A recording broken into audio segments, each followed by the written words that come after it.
오늘에 계신 하나님의 말씀입니다. 마태복음 13장 44절에서 46절. 마태복음 13장 44절에서 46절 말씀입니다.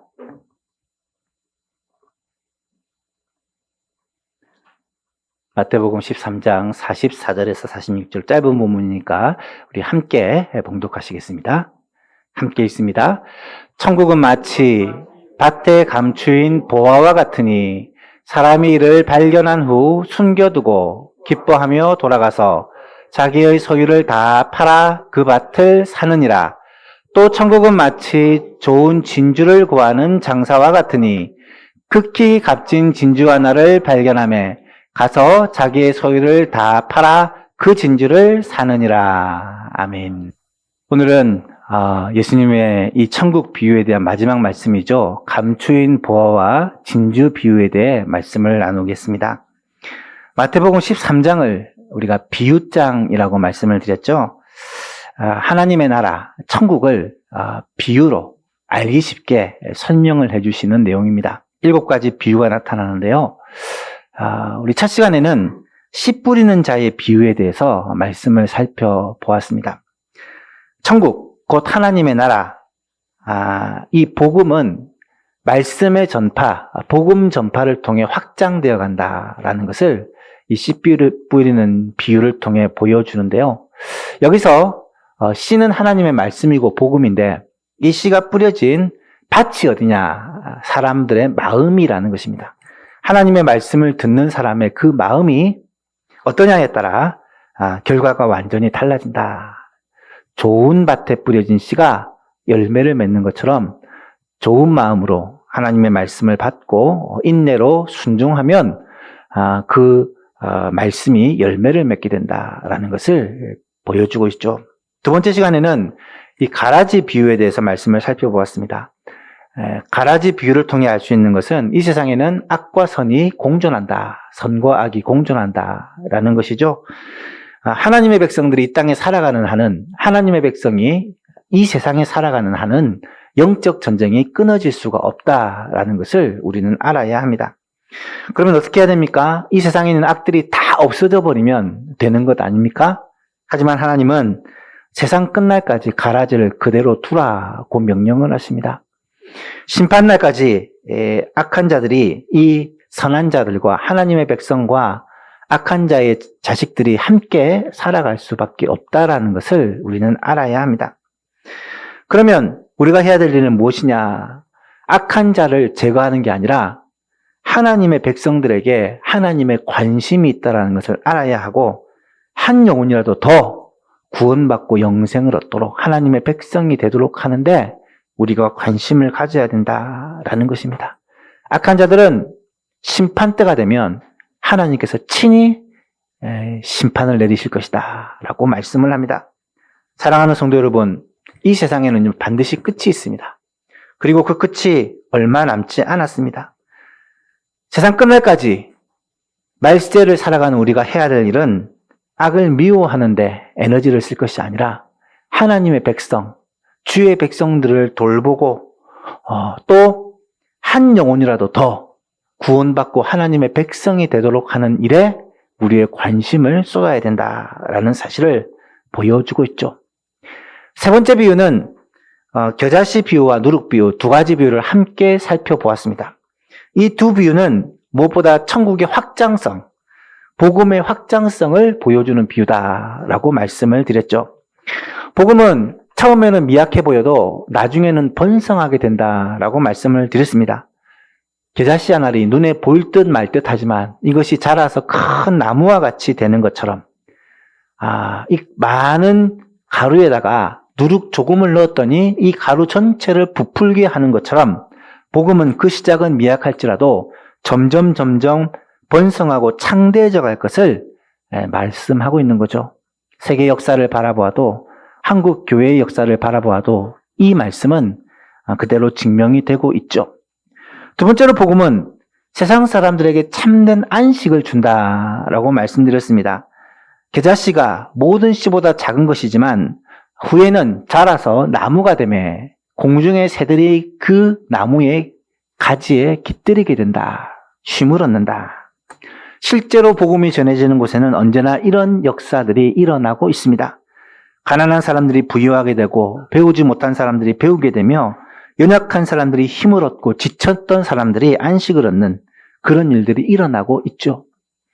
복음이 전해지는 곳마다 은혜가 있었고 평강이 넘쳤고 소망으로 충만했습니다. 왜 그렇습니까? 이 복음은 하나님의 나라 천국의 소식을 전하는 그런 능력이기 때문입니다. 세 번째로 복음은 세상을 변화시킨다라고 말씀드렸습니다. 누룩이 가루 서말 속에 갖다 넣었더니 이 가루 전체를 부풀게 했다. 이 세상은요, 정말 많은 사람들이 살고 있고 또 그 세상은 굉장히 견고하게 보입니다. 하지만 세상 속에 그리스도인들이 어떻게 보면 적은 수의 그리스도인들이 들어가서 그 세상을 변화시키더라는 것입니다. 실제로 역사 속에 이 사실은 증명이 됩니다. 적은 수의 사도들이 복음을 전했더니 세상을 변화시켰습니다. 그 크고 견고한 성 로마 제국이 무너지게 됩니다. 실제로 복음이 들어가는 나라마다, 복음이 들어가는 사회마다 이러한 변화는 지금도 일어나고 있습니다. 복음이 들어가니까 계급사회가 무너졌고, 복음이 들어가니까 노예제도가 폐지됩니다. 복음이 들어가니까 공산주의가 무너지고, 복음이 들어가니까 독재국가가 무너집니다. 지금 우리가 살고 있는 이 세상도 어쩌면 어두워지고 타락해져가는 세상입니다. 하지만 우리가 확신하는 것은 이 세상을 변화시키는 것은 결국 복음이라는 사실입니다. 겨자씨 하나가 나무가 되고 누룩 조금이 가루 전체를 부풀게 하듯이 이 복음이 들어가는 곳에서는 반드시 이런 확장되고 번성하게 되는 역사가 나타나며 나아가 세상을 바꾸는 능력이 된다. 우리가 비추는 빛으로 말미암아 우리가 내는 그 맛으로 말미암아 우리가 속한 가정이 변화되고 우리가 속한 지역이 변화되고 우리가 다니는 직장이 변화되고 이 예수만 교회가 위치하고 있는 이 염창동이 이 서울 땅이 변화되고 나아가 한국 교회가 전하는 복음으로 말미암아 우리나라가 새롭게 되고 변화되는 하나님의 나라로 되어지는 역사가 일어나게 될 것을 우리는 믿습니다. 이 말씀을 우리가 붙들고 열심히 복음을 전하는 예수만 교회가 되어야 할 것입니다. 오늘은 마지막으로 감추인 보화와 진주 비유, 오늘도 두 가지를 살펴볼 건데요. 이 두 가지 비유에 대해서 말씀을 살펴보려고 합니다. 본문을 다시 한번 보시면 천국은 마치 감추인 보화와 같다. 사람이 이를 발견한 후에 숨겨두고 기뻐하며 돌아가 자기의 소유를 다 팔아서 그 밭을 샀다라고 말하고 있습니다. 또 천국은 마치 좋은 진주를 구하는 장사와 같다. 아주 값진 진주를 발견하니까 너무 갖고 싶어서 자신의 소유를 다 팔아서 그 진주를 샀다라고 말씀하고 있습니다. 너무 쉬운 이야기죠. 이 이야기를 통해 우리에게 주시는 메시지가 뭘까? 여러분, 예수님은요 항상 설교를 쉽게 하세요. 누구나 알아들을 수 있는 이 내용들을 가지고 이야기하는데 이 두 가지 비유는 어떻게 보면 비슷한 내용을 담고 있잖아요. 천국이 어떤 면을 보여줍니까? 천국이 너무 중요하다, 너무 소중하다, 가치가 있다라는 것을 말씀해주고 있는 거죠. 여기 천국 대신에 예수 그리스도를 넣어도 그 의미가 같다라고 말씀드렸고 복음을 넣어도 그 의미가 통한다라고 말씀을 드렸죠. 세상 어떤 것으로도 바꿀 수 없는 가장 소중한, 가장 가치 있는, 가장 중요한 것이 뭐냐? 바로 천국이요, 예수 그리스도요, 복음이라는 말입니다. 여러분, 복음이 무엇입니까? 가장 기쁜 소식입니다. 이 복음은요, 절대로 포기할 수 없는 소식입니다. 왜냐하면 예수 그리스도를 믿음으로 말미암아 구원을 받고 영생을 얻는다는 이 소식이야말로 우리를 살리는 소식, 우리에게 참된 소망을 주는 소식이기 때문에 이 복음이 소중한 것이죠. 이 비유의 내용을 잠시 살펴보면 고대 사회에는 이 은행 제도가 흔하지 않았습니다. 그래서 보통 재물을 맡겨둘 곳이, 보관할 곳이 없었어요. 그래서 집에다가 큰 창고를 짓고 소중한 물건들을 거기다 쌓아놓는 경우가 많았는데 창고를 짓는데도 비용이 많이 들고 또 창고를 지키려면 많은 사람들이 필요하고 또 비용들이 많이 들게 됩니다. 따라서 보물창고는 또한 보물창고는 항상 이 도둑들의 타겟이 되곤 하죠. 그래서 어떻게 하면 이 재물들을 몰래 숨길까 하다가 많은 사람들은 이 땅을 파고 그곳에다가 이 보물들을 묻어둔 채로 아무도 모르게 그렇게 보물을 숨기곤 했다고 합니다. 문제는 이 사실을 아무도 모르게 하다 보니까 가족들도 모르게 하고 자기만 딱 알고 있으려고 하다 보니까 만약에 그 사람이 갑자기 죽는다거나 뭐 전쟁이 난다거나 무슨 일이 생겼을 때 아무도 모르는 보물이 땅에 묻혀 있는 경우가 종종 있더라는 거예요. 이런 배경을 알면 우리가 이 예수님의 비유를 좀 쉽게 이해할 수 있죠. 이런 일이 종종 일어나고 있기 때문에 어느 날 한 사람이 우연히 밭을 매다가 곡괭이질을 하다가 탁 뭐가 걸린 거예요. 그래서 보니까 보물이 담겨있는 상자입니다. 아마도 이 농부는 남의 밭에서 소작농을 하는 농부였던 것 같아요. 당시 자기 밭을 가지고 소작하는 사람도 있었지만 다른 사람의 밭을 빌어서 소장하고 그 중에 일부를 바치는 이런 경우가 흔히 있었거든요.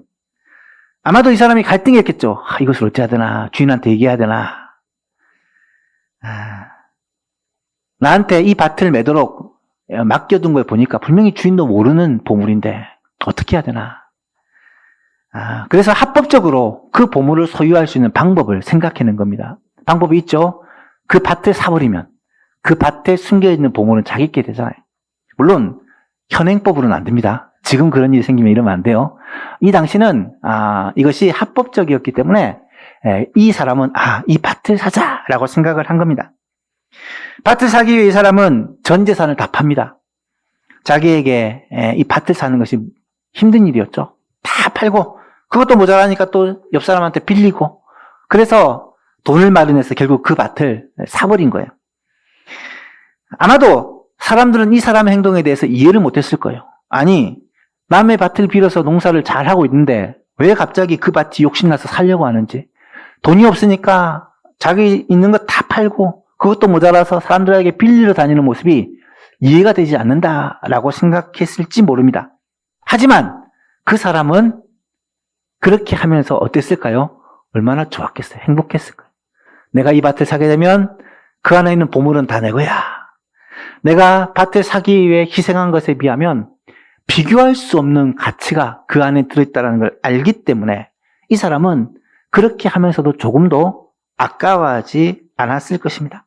여러분, 천국이 바로 이와 같다라는 말이에요. 천국은 나의 모든 것을 다 바쳐도, 천국은 내가 가진 모든 것을 다 희생해도 전혀 아깝지 않는 그만한 가치를 가진 보물이라는 말입니다. 이것을 안다면 어떤 희생을 치르고 살아도 반드시 그것을 소유할 수밖에 없는 가장 가치 있는 것이 바로 천국이라는 거예요. 천국보다 귀한 것, 영생보다 귀한 것이 있겠습니까? 여기서 천국 대신에 예수님을 넣어도, 천국 대신에 복음을 넣어도, 천국 대신에 구원을 넣어도 그 의미가 연결된다라고 말씀을 드렸죠. 두 번째 비유인 진주를 구하는 장사의 비유도 비슷합니다. 또 천국은 마치 진주를 구하는 장사와 같으니 아주 값진 진주 하나를 발견하며 가서 자기의 소유를 다 팔아서 그 진주를 사느니라. 좋은 진주를 구하는 장사는 가진 능력이 있습니다. 뭐냐면 그 진주의 가치를 아는 능력이에요. 어느 날 진주를 하나 발견했는데 보통 진주와는 완전히 다른 엄청난 값어치를 가진 진주를 발견한 거예요. 평생 한 번 본 적이 없는 그 값비싼 진주를 발견한 이 장사는 내가 이 진주를 어떻게든 가져야 되겠다라는 마음을 가지고 자신의 모든 소유를 다 팔아, 진주 장사면 아마 제법 넉넉했을 거예요. 그 모든 소유를 다 팔아서 그 진주 하나를 탁 소유하게 됩니다. 왜요? 이 진주가 얼마나 가치 있는지를 이 사람은 알거든요. 다른 사람은 모를지라도 이 진주의 가치를 그 사람은 알거든요. 그래서 그는 자신의 소유를 다 팔아도 아깝지 않는 그 진주를 얻게 된 것입니다. 여러분, 두 가지 비유는 이 천국의 가치를 설명하는 것입니다. 예수 그리스도의 가치를 설명하는 거예요. 복음의 가치를 말하는 것입니다. 두 비유의 차이점이 있습니다. 이 발견하는 과정에는 차이가 있어요. 땅에 묻힌 보물은 우연히 발견을 한 거고, 값진 진주는 이 진주를 찾던 장사가 찾다가 발견을 한 것입니다. 물론 그런 차이는 있습니다만 이 두 가지 비유의 공통점이 뭐냐? 이 보물의 가치를 안다는 거예요. 이 보물이 얼마나 가치 있는 걸 안다는 것이고 너무 소중하고 가치 있는 것이기 때문에 그것을 사기 위해 자신의 모든 것을 다 팔아서 다 희생해서 다 들여서 그것을 얻었다라는 것이 두 비유의 공통점이라는 거죠. 사랑하는 예수만교 성도 여러분, 우리에게 있어서, 나에게 있어서 정말 무엇과도 바꿀 수 없는 가장 소중한 보물이 과연 무엇입니까? 다른 것을 다 포기하고서라도 꼭 이것은 얻고 싶다라는 것이 과연 무엇인가요? 그것이 정말 천국입니까? 그것이 정말 예수님입니까? 그것이 정말 구원입니까? 예수님을 나의 구주로 믿고 예수님을 나의 주로 고백하여 구원받고 영생을 얻고 천국에 들어가는 것. 이것이 나에게 있어서 다른 어떤 것보다 더 중요하고 다른 것과 더 비교할 수 없는 가장 가치 있는 가장 중요한 보물이라고 여러분은 생각합니까? 아니면 그것 말고 현실에서 이 세상에서 내가 더 중요하고 더 가치 있는 것이 있다라고 생각합니까? 놀랍게도요, 이 세상의 많은 사람들은 정말 가치 있고 귀한 것이 무엇인지를 잘 모릅니다. 어떤 사람들은 이 세상에서 정말 가치 있고 가장 소중한 것을 돈이라고 생각해요. 돈이 많으면 내가 정말 행복할 것이라고 생각합니다. 그래서 그 돈을 벌기 위해서 자신의 건강을, 자신의 인생을, 사람들과의 관계를 다 갈아 넣어 돈을 벌기 위해 그렇게 평생을 살아갑니다. 그 사람의 미래가 과연 행복할까요? 어떤 사람은 공부를 열심히 해서 좋은 직업을 가지고 이 세상에서 안정적으로 사는 것이 최고라고 생각하고 그것을 위해 자신의 인생을 다 투자를 합니다. 어떤 사람들은 다른 사람에게 영향력을 줄 수 있는 높은 위치에 올라 내 지혜와 능력과 힘을 가지고 다른 사람을 다스리고 통치하는 권력을 쥐기 위해 인생을 그렇게 투자합니다. 사람들마다 나름대로 가치 있게 여기는 게 달라요. 요즘 젊은이들은 그런데요, 젊어서 바짝 돈 벌고 나머지 인생은 놀며 먹고 살아야지. 그게 인생을 행복하게 사는 것이라고 생각합니다. 여러분, 놀고 먹는 게 얼마나 힘든 줄 아십니까?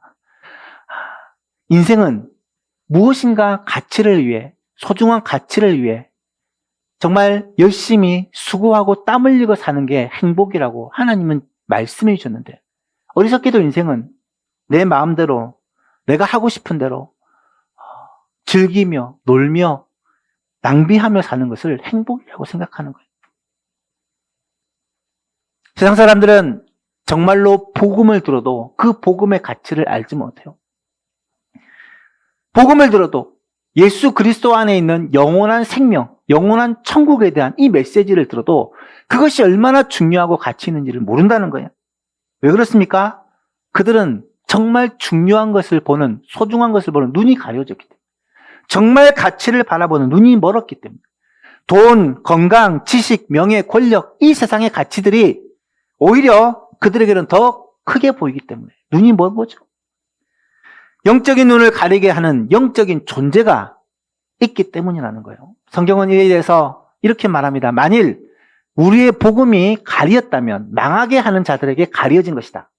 그 중에 이 세상의 신이, 사탄이죠, 마귀죠, 믿지 아니하는 자들의 마음을 혼미하게 하여 그리스도의 영광의 복음의 광채가 비추어도 그 빛이 그 사람에게 미치지 못하게 하니 그리스도는 하나님의 형상이다.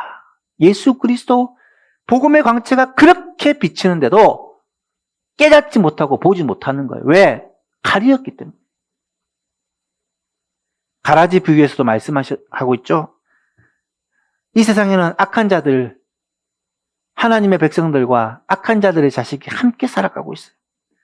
그들은 육체의 정욕과 안목의 정욕과 이 세상의 자락을 삶의 목표로 삼고 이 세상에서 조금 더 가지려고, 이 세상에서 조금 더 즐기려고, 이 세상에서 내 뜻을 펴려고, 내 마음대로 살려고 그렇게 애를 쓰며 삽니다.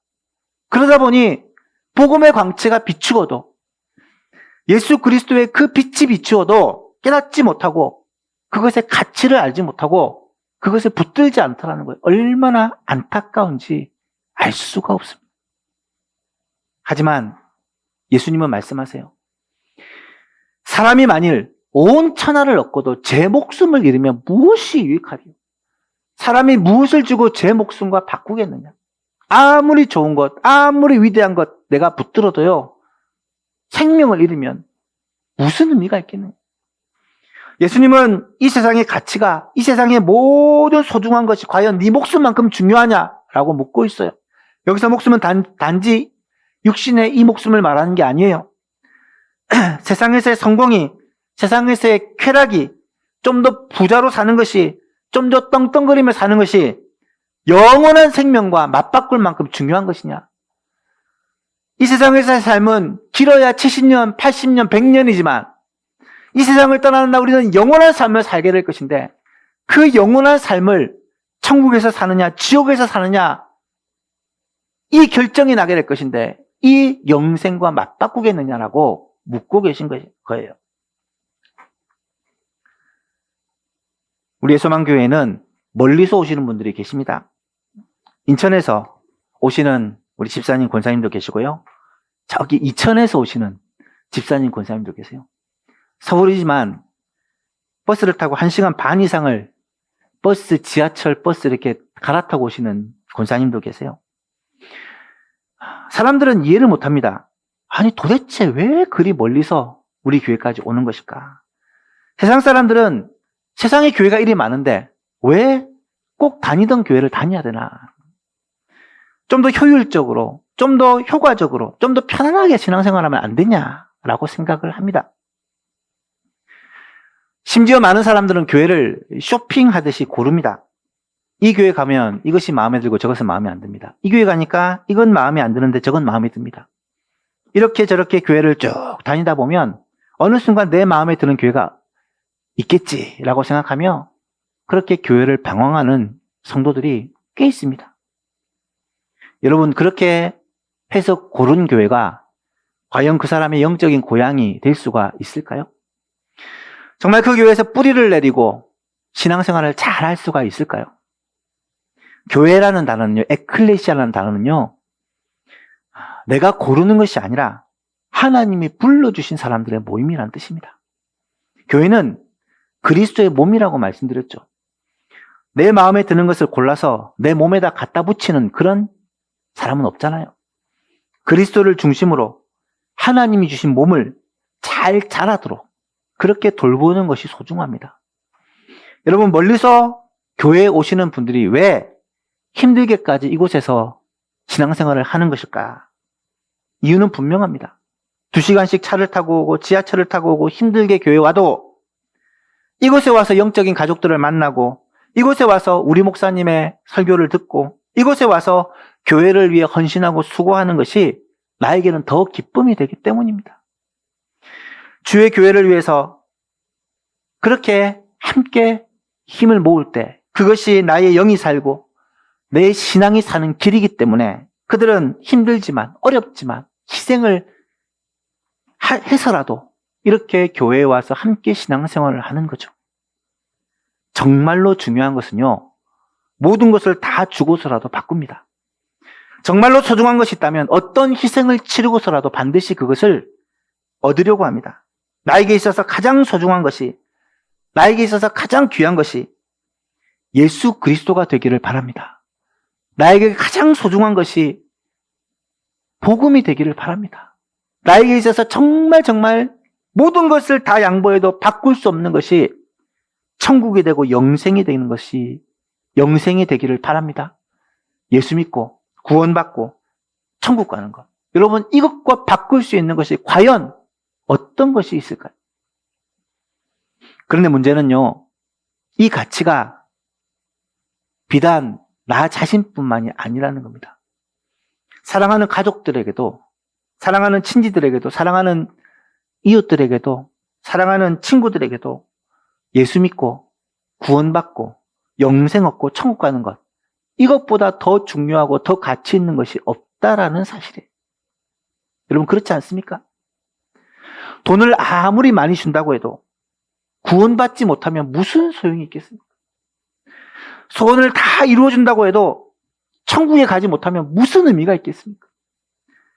우리 자식들이 공부 잘해서 좋은 대학 들어가는데, 또 좋은 직장에 들어가는데, 좋은 사람 만나서 결혼하는데, 또 편안하고 행복하게 사는데 부모들은 관심이 정말 많습니다. 저도 그렇고요. 누구나 그럴 거예요. 하지만 우리의 자녀들이 정말 예수님 믿지 않고 구원받지 않고 천국까지 못한다는 것은, 그것은 선택의 문제예요. 그 자녀들의 인생이라고 그냥 방관하고 버려두시겠습니까? 그럴 수 없잖아요. 정말 소중한, 정말 중요한, 가장 중요한 일이 그것이라면 수수방관할 수가 없을 것입니다. 사랑하는 예수망의 형제 여러분, 오늘 장로님과 또 달력을 체크해 보니까 이번 주 금요일부터 벌써 연휴가 시작되더라고요. 금요일부터 해서 다음 주 목요일까지, 또 금요일 하루만 더 휴가를 받으면 그 다음 주일까지 거의 열흘 동안을 연휴가 이어지더라고요. 여러분, 올 추석에는 꼭 가족들에게, 꼭 친구들에게, 꼭 만나는 사람들에게 복음 전하는, 전도하는 추석이 될 수 있기를 간절히 바랍니다.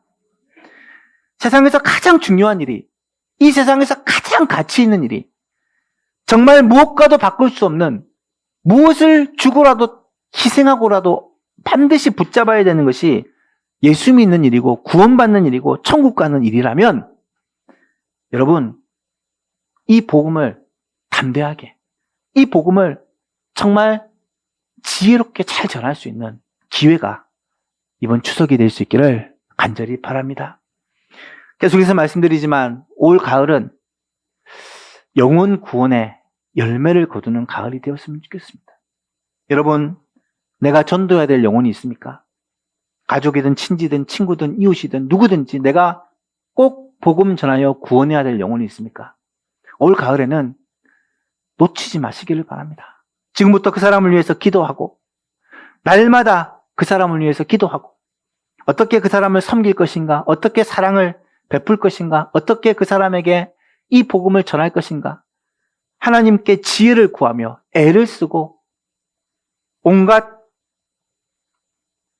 방법을 동원하여 그 영혼을 주님께로 인도하고, 그 사람이 복음 듣고 예수님 믿고 구원받고 영생을 얻는 일에 우리가 할 수 있는 모든 노력을 다하여, 내가 구원받는 것이 가장 중요하지만 나를 통해서 또 구원해야 될 그 영혼을 건지는 것이 얼마나 중요한지를 깨닫고 그 일에 온 힘을 쏟는, 그리하여 반드시 이번 가을에는 한 사람이라도 나를 통해 예수님께로 그 영혼이 돌아오고 영혼의 구원을 얻는 추수를 하는 복된 가을이 될 수 있기를 우리 주 예수 그리스도 이름으로 축복합니다.